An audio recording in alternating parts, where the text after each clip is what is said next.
ते म्हणतात ना, जिथे खायचे तिथेच घाण करायची. आणि ही घाण आता अजितदादांच्या गटातील काही मोठ्या नेत्यांनी केली. अहो, आपल्या दादांनी त्यांना मोठं केलं, मोठं पद दिलं, मोठी जबाबदारी दिली. परंतु हे लोक दादांनाच बेईमान झाली, दादांची बदनामी केली, दादांना नको ते बोलले. होय, या क्षणाची संपूर्ण महाराष्ट्राला धडकी भरवणारी सर्वात मोठी आणि महत्वाची बातमी येत आहे.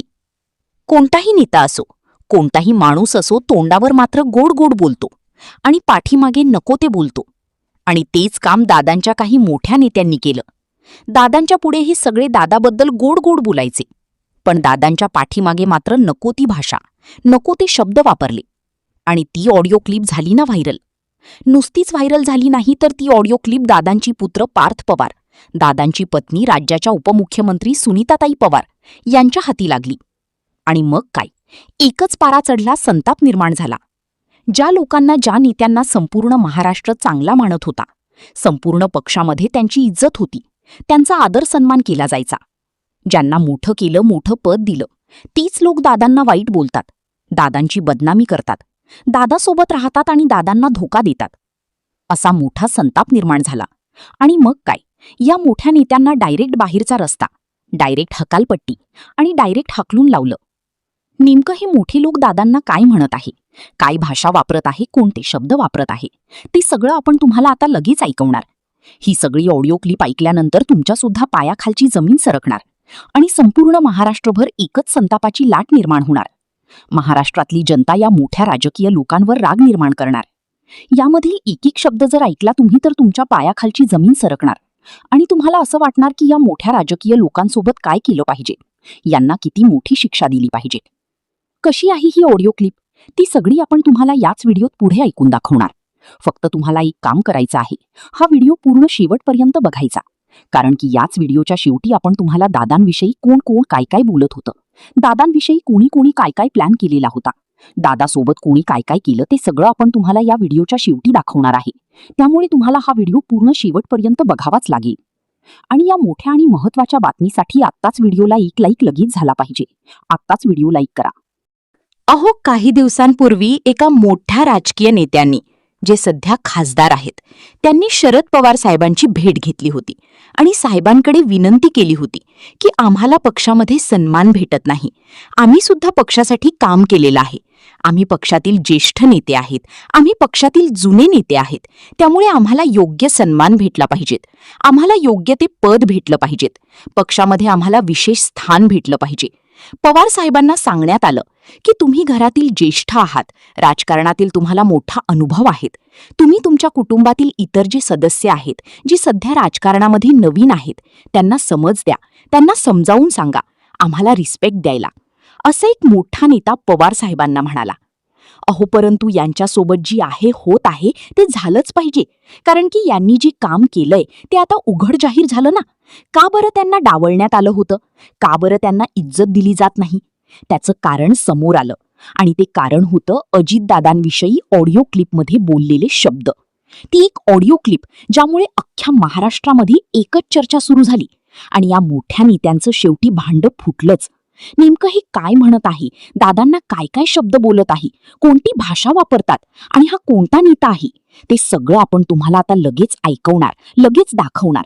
फक्त तुम्ही हा व्हिडिओ पूर्ण पुढे शेवटपर्यंत बघत चला. कालच रोहितदादा पवारांनी पत्रकार परिषदेमध्ये सगळं बोलून दाखवलं. काही लोक जवळ करायच्या लायकीचे नाही, कारण की ते लोक कधीच कोणाचे होणार नाही. ते लोक फक्त आपला स्वार्थ बघतात, आपल्याला कशी सत्ता मिळणार, आपल्याला कसं मोठं पद मिळणार, सगळं आपल्या फायद्याचं बघणारे काही दादाच्या पक्षात लोक आहेत. ज्या लोकांनी दादांची बदनामी केली, ज्या लोकांनी आपल्या दादांना कमी लेखलं, ज्या लोकांनी आपल्या दादांना नको ते शब्द बोलले. अखेर त्या सगळ्या गोष्टी दादांच्या पत्नी सुनेत्राताई पवार, दादांची पुत्र पार्थ पवार यांच्या कानावर पडल्या आणि काय एकच उद्रेक निर्माण झाला. पक्षातून हकालपट्टी, पदाचा राजीनामा, कोणतंच पदावर ठेवलं नाही, केंद्राची जबाबदारी काढून घेतली, राज्याची जबाबदारी काढून घेतली आणि तडके फडके यांना पक्षातून निलंबित करण्यात आलं. अहो, प्रत्येकाला वाटतं की आपला वडील मोठा माणूस, आपले वडील माझे सर्व काही. परंतु ज्या व्यक्तींनी, दादांनी संपूर्ण पक्षाला मोठं केलं, काही मोठ्या लोकांना मोठी पदं दिली, तीच लोक दादांना वेडेवाकडे बोलली.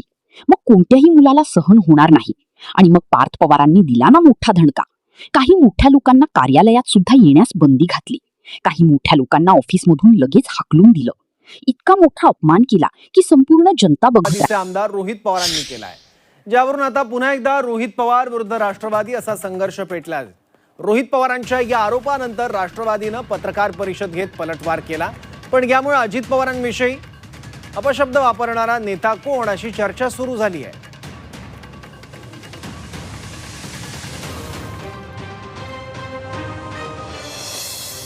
ऑडिओ बॉम्बमुळे राष्ट्रवादीत वादळ. रोहित पवार सांगतात ती ऑडिओ क्लिप कुणाची?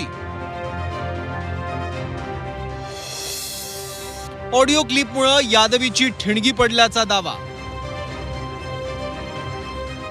राष्ट्रवादीतल्या कथित अंतर्गत संघर्षामागे अनेक कारणं असल्याचं सांगण्यात येत आहे. याबाबत वेगवेगळे दावेही करण्यात येत आहेत. पण राष्ट्रवादीच्या एका बड्या नेत्याची एक ऑडिओ क्लिप समोर आल्याचा दावा आमदार रोहित पवारांनी केला. रोहित पवारांच्या दाव्यानुसार त्या ऑडिओ क्लिपमध्ये बडा नेता अजितदादांविरोधात बोलत होता. ही ऑडिओ क्लिप सुनेत्रा पवारांनीही ऐकल्याचा दावा रोहित पवारांनी केला. ती ऑडिओ क्लिपच राष्ट्रवादीच्या अंतर्गत संघर्षाच्या मागे असल्याचा दावा रोहित पवारांनी केलाय. फक्त चर्चा असते.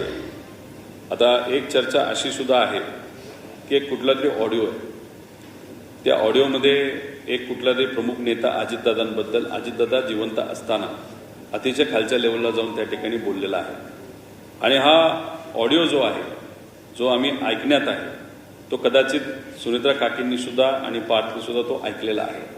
तो काय ऑडिओ, कशा प्रकारचा ऑडिओ, त्याच्यामध्ये कोण बोलतंय, कोणाबद्दल बोलतोय आणि कुठल्या लेवलला जाऊन बोलते दादांच्या बाबतीत, अजितदादांच्या बाबतीत, हे कधीतरी पुढे येऊन त्यांनी सांगावं. रोहित पवारांनी ज्या ऑडिओ क्लिपचा दावा केला त्या ऑडिओ क्लिपबाबत राष्ट्रवादीनं कानावर हात ठेवलेत. अशा प्रकारची कोणतीही ऑडिओ क्लिप नसल्याचा दावा राष्ट्रवादीनं केला. रोहित पवार यांना अशा प्रकारचे आरोप करण्याची सवय असल्याचं राष्ट्रवादीनं म्हटलंय.